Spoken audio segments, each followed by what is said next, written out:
Rheumatism is a crippling disease which affects millions of people the world over. Although it's an illness usually associated with the old, children can suffer from it too. It's painful and debilitating, and patients who have suffered from rheumatism for many years usually end up bedridden and helpless.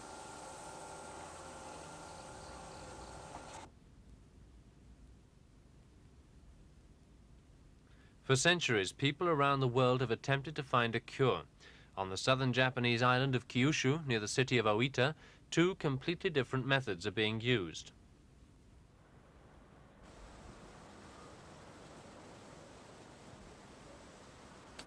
The city of Beppu, neighboring Oita. Here, the most important local industry is the hot springs.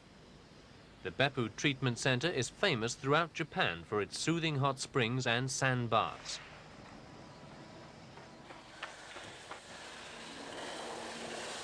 Rheumatism patients come to the center to receive a treatment backed by most doctors.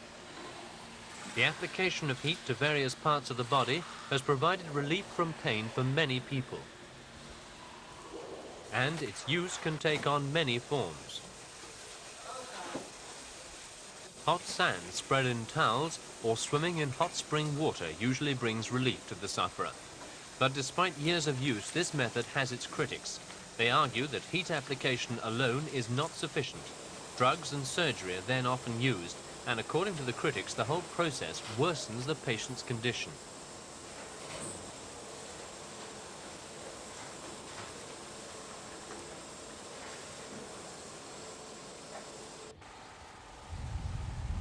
Just outside the city of Oita, an alternative form of treatment is being offered. It's a unique method, totally opposite to the one dispensed in Beppu. The Reikan Rheumatism Village was created in 1978 by a former member of staff of the Beppu Research Institute, dissatisfied with the traditional approach.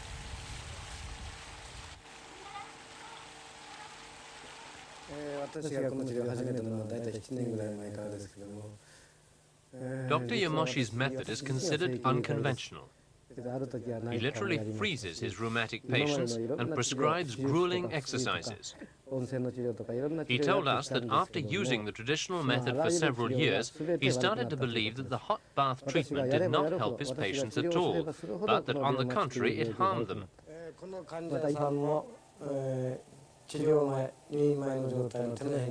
Using X-rays, he explains his alternative approach.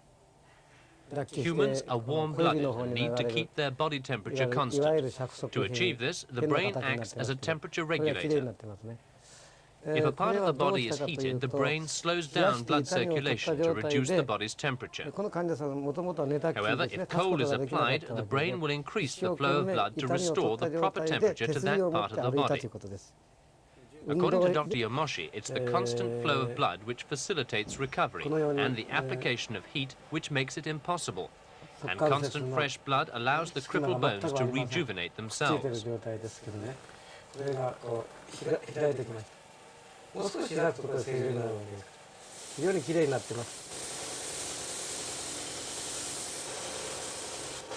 Although this seems a fairly simple solution, it's not a simple process. The temperatures Dr. Yamoshi uses are very cold indeed, and they're achieved by cooling dry air with nitrogen. At Reikan, there are two forms of cold treatment.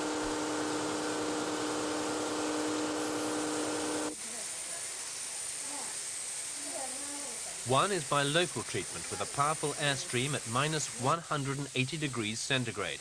The colder the application, the more stimulation the body will get, and cryotherapy, or treatment by cold, facilitates movement.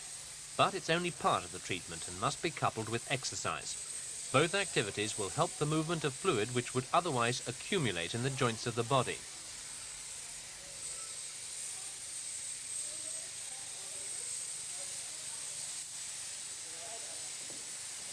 To many sufferers like these ones, cryotherapy prepares them to take exercise. But, as Dr. Yamoshi points out, the cold treatment accounts for only 10% of his approach. The rest will be provided by the patients themselves. It will be their will to dominate their illness which will help recovery most. This young girl has come all the way from West Germany to be treated because she wants to lead an active life. And it's the same determination which has brought many people to the Raken village, the will to improve.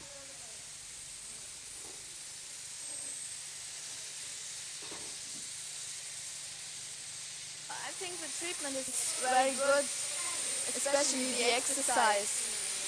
And an ill person, which has rheuma, feels much better with exercise than the other treatment, which laying down and do nothing. It's much better to do exercise.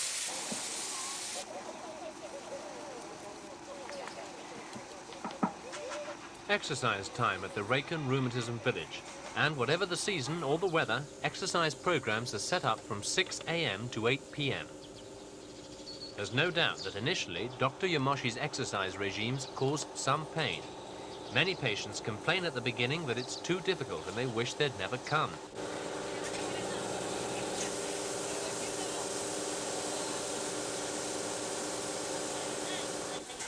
There are 11 different groups at the village, divided according to their condition, and a feeling of perpetual motion pervades the whole village from morning till early evening.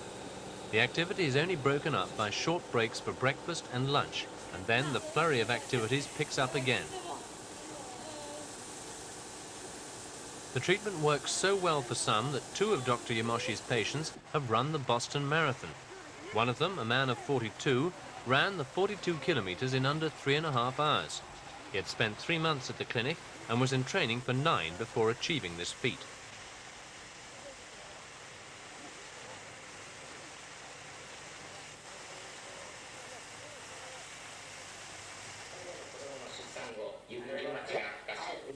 The Raken village is different in another way.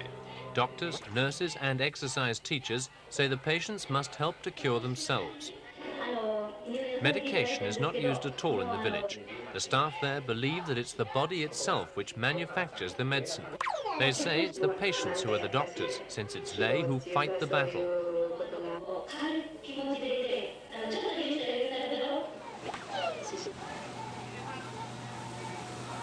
Another aspect of the cold treatment is the cryo chamber. It's a small cabin with a temperature of -160 degrees centigrade. Patients are exposed to this low temperature for 2 to 3 minutes twice a day. Although it's very cold, there's no danger of frostbite because the chamber has an atmosphere of almost 0% humidity.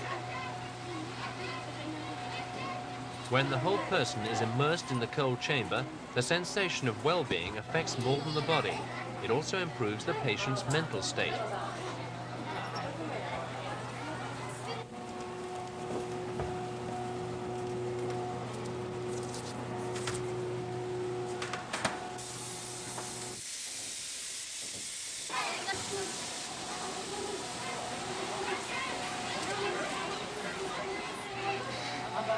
Children often participate with their parents, and, despite the cold, all appear to enjoy the experience.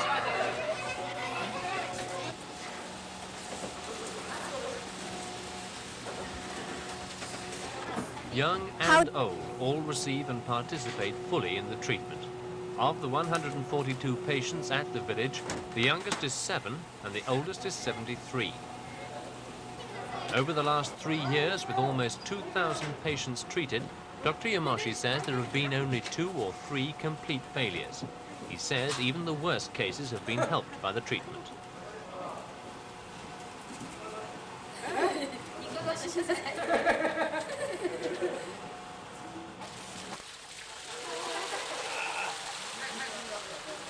Beyond their determination to get better, the patients are also fighting another battle, and so are the doctors. Funding is hard to come by. The treatment provided at the Raken village is not covered by the Japanese medical insurance plan. Many patients haven't worked for years because of rheumatism and find it difficult to pay for their treatment. Dr. Yamoshi's attitude is that a doctor cannot leave his patients just because they cannot pay. He says, by participating in his unique treatment, patients are investing in the method and helping his research. One growing source of funds might be the foreign patients who come from far away to benefit from the treatment. Yes, the cold treatment works very well for me. When I come out of the cold cryo chamber, I feel very much looser and far better. How about stiffness? Yes, also the stiffness. I can move far better.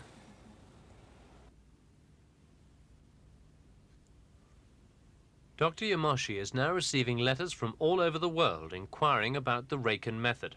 And despite financial difficulties, there are plans for a new centre which will accommodate up to 2,000 patients. For all the criticism he's received, Dr. Yamoshi remains confident that his alternative approach does help his patients. Rejecting the use of drugs like steroids and cortisone, he believes in his patients' own capacity to recover. He rejects surgery as nothing less than mutilation and argues, using X-rays, that cartilages are not destroyed by disease and can be rejuvenated by his method.